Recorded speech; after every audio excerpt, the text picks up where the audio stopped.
No, Facebook blocked me, and I'm not going to try to battle it right now. I'll just do it live on Periscope and then upload it later. I got so much action. They're trying to stop me. I bought quoteonshirts.com last night. Yeah, quote on shirt. So I launched that, and I think that let it look like I was too busy after launching a lot of videos for the morning marijuana motivation. Maybe that shut down the algorithm if I'm doing too much or something. I tried hacking through every which way. Let's see some shit.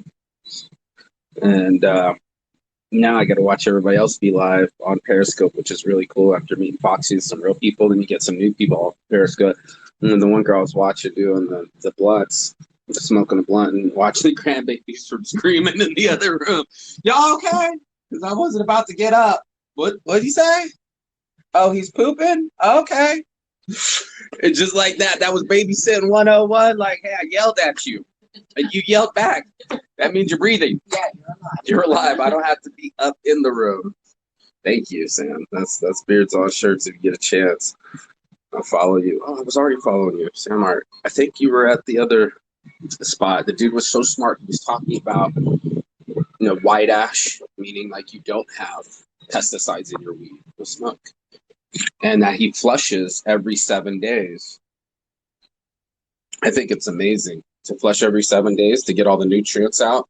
You're pumping it just with nutrients. Like normally stuff comes from the sun and from the trees and the whole elements, right? Even the nitrous that really kicks plants up and going.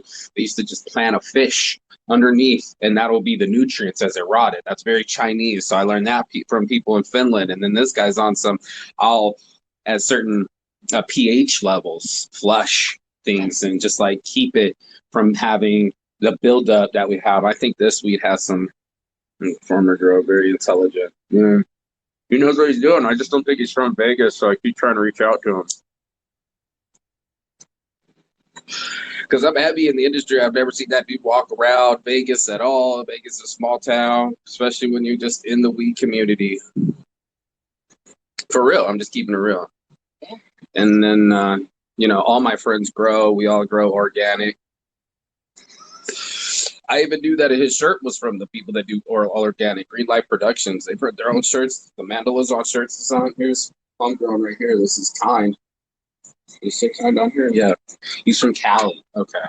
So watching them do theirs, they're just going to do, Kind is a different company, but Green Life, they'll leave the moss, the ladybugs, the worms. It's a full eco culture.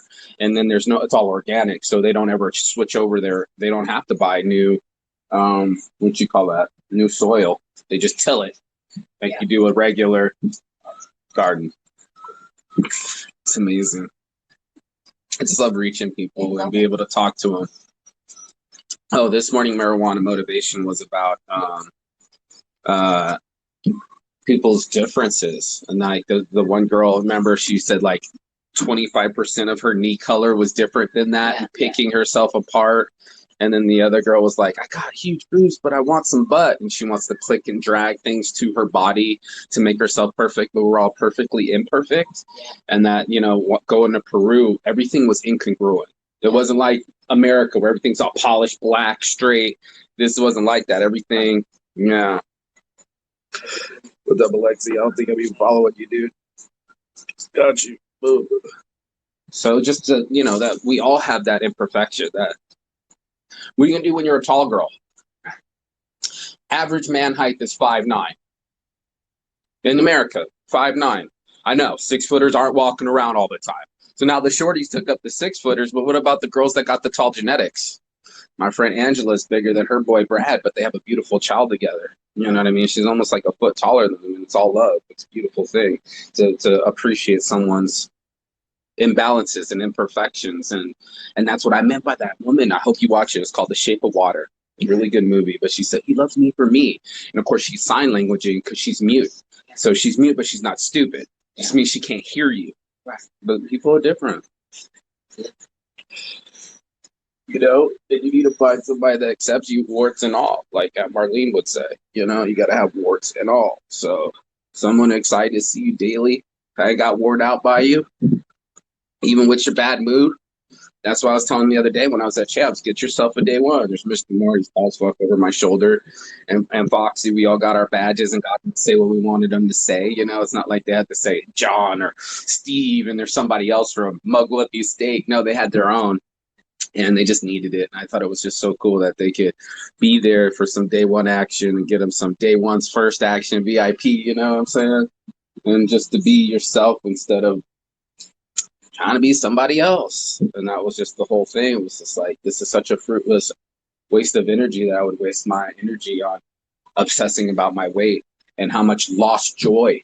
That's what we really want to talk about. Lost joy. Time you ain't going to get back. Can't reverse it. Keep talking about that time in New Orleans. Want to get back when that my ex, and that there was nothing that was going to, not all the money in the world was going to put that person with the blue shirt back on the balcony and that moment and the beads and throw it back in the air. There's no money. I can't even make them. Exactly. And that was it. You know, living in the moments and not trying to like let these extracurricular thoughts sprinkle and fuck it up. It's like too much salt. It was too much salt. And like the cap was undone and you just poured salt all over your good meal. You could have been having a good motherfucking time and then you just salted. And I think there's got to be some kind of mental control that we got to realize that we are being marketed to tell ourselves that we're not full. And it's the opposite of love. And whenever we're out of love, we're going to go buy it. I'm going to buy a new car, buy a new watch, buy a new purse, whatever it takes to fill what's empty inside. The good Kanye West lyrics, things we buy to cover up what's inside. But what's inside keeps shouting so loud that we have to keep buying some stuff. So it's like the universe keeps whispering, that's not the way, that's not the way, that's not the way. And, you know, grind. And I felt that about having a business before it shut down. Like it was going, that's not the way. You know, it's not the way. And you weren't supposed to go in this direction. So no matter how much effort I put into it, I'm almost putting my boat into the eye of the storm. And that's what radar's for. You know, like what's out there for the fish and the weather. What's out there before you stumble into it and become stuck. I think a lot of people are just stuck. You know, like that's what they do with working out. Like I just see these guys, you hit like a plateau almost. They call it plateau. But what's perfection? What's perfection for you? You know, one dude that had like 8 different arm surgeries for his biceps. And it just look big. He's completely small underneath, but there are so many people that are trapped trying to copy and paste and click and drag on their face, on their muscles. And I told you that, like, that's that movie. That's that Crypt Creeper. It's not even the movie. It turned it into the movie. Well, it's not a movie. I guess it was TV series, the HBO series. It was longer than a regular TV show. So it wasn't a movie, but home dude scalped every piece of himself and went through painful surgery. And the girl ended up leaving with the other dude. It was like the exact opposite. And now he's the old shrivel up dude with the money. But if he was happy being himself, this old shrivel up dude with the money, he would have spent all the money on the procedures to go get it and painfully and still lose the girl to the guy that got the money that he gave him to. It's like you just switched up your life. You're like, here, take my girl because I'm insecure. How many people lose people by being insecure? I know I've done it, especially with the hot ones. I rethought about it last night with the Russian girl, and just like when they get really pretty, I kind of push them away like this is too good to be true. Like self-sabotage. You can't be the only one, but how many people that's all they know how to do is push. They push and try to see their muscles get bigger. They plateau out. Then what do they do next? That's why they call it mental masturbation. The dopamine levels rise. As long as I look this way, how many older ladies trying to look that way? Even after I have kids and grandkids, they're still trying to encapsulate themselves and they're almost competing with their daughters, or you know what I mean? Like they're trying to hold tight to an image that was perfection to them at that time. And they're willing to do anything to keep that. And then I thought about that other chick. It's not Armani. Who's the chick that just looks like a fish now?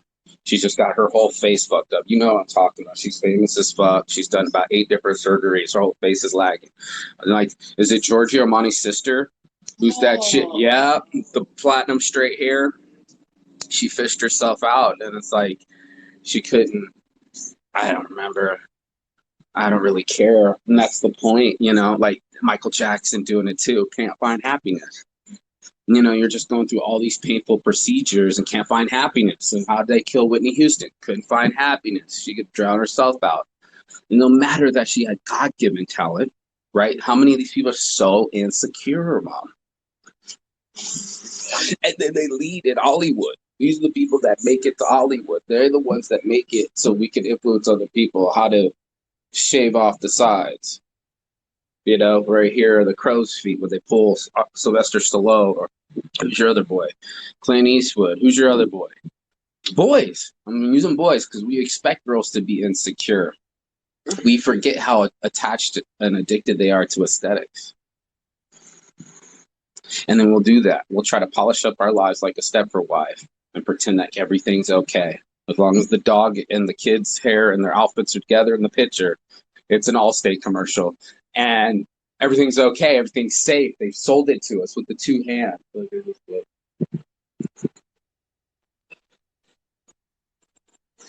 So for all those morning marijuana motivation, be you, always be you. Stop letting your thoughts steal your joy. The negative thoughts steal your joy. It's robbing you from your best life, blessed life. Everybody's trying to live their best life. Your blessedest life is appreciating everything. And I was thinking about grace, you know, about right before food, and then saying grace is different because you get a form of grace, right? You get a form of grace. Got it. You get a form of grace before food because when it hits you and you're really hungry, that rush of all the nutrients and your hormones, right, pop it. That feeling right there is about the amount of grace it is. Right, all of the senses are popping and you're fulfilled. Yeah, smelling biscuits, all of that, right, is also almost like a form of grace. But how many people chow it down, especially in fast food situations, just to get the nutrients and skip that part? And that's what I meant by losing grace and saying grace is not appreciating it, right? That the magic that it's about to happen, we've become entitled. We expect 3 meals, 3 squares and a hot and a cot. And then I just went to some place where it wasn't at all. Overwhelmingly. I just saw my buddy this morning in Thailand. He was taking selfies in his little fucking hut. Good old Sam. I love the shit out of Sam. But Sam ain't got nothing but a fucking flat tent, like a padded, not a mattress. Never had a mattress in his life. He's from Cambodia. And Ghost was basically sleeping on the floors for the whole time. Like, man, take it. The futon, and the futon goes to Chinnan, and the Chinnan's got the futon. Now he's got the big bed. It's just crazy. These people never own their own bed. So what happens in America, it obviously happens in third world countries. And you're not lucky. You got a fucking mosquito net over your ass. That's it. Everything else is hooks from, not a hook, from a nail. It's hanging from a nail. Sorry, not a hook. That's too much grace, apparently. Yeah. So I'm just seeing people operate on such low amounts. And then that land of smiles, they seem to still be happy with their Buddhist philosophies and keeping things close to themselves, you know, like they don't waste. You know, I saw the ultimate in duct tape. Yeah, the duct tape hacks. Well, what I was thinking is that's the what do they call that when they it's like ingenious duct tape trailer park stuff, right? And that's what I got out of it. So if you're going to get a free tent from the Leo Beer Company, that's why all their tents were Leo Beer. So they're going to use that. But then it was like duct tape to the other thing in case it rains. So they have a whole system that folds in and folds out with the train. Roll it up. Peace up, peace out. They even put their kid on the fruit. Like my friend made the comment, how much for the baby? You know what I mean? Like, it's so funny. I don't think they would have found it funny. It's part of their culture. It's so much part of their culture, Mom, that I just did the research when they used to do an Angkor Wat. I've been at Angkor Wat in Cambodia. They would just roll out their goods on a mat. There were no stalls. Yeah. It's interesting. That's your morning marijuana motivation. If you got anything out of this, go to Thanksgiving. And then we got a GoFundMe page now that I put the video up last night. Maybe that's what shut down my Facebook page, actually, doing the GoFundMe and inviting people to the GoFundMe at 1 o'clock in the morning. I think it set it off. So at Saints Addiction on Instagram, and blessing, peace and love, Chigathon.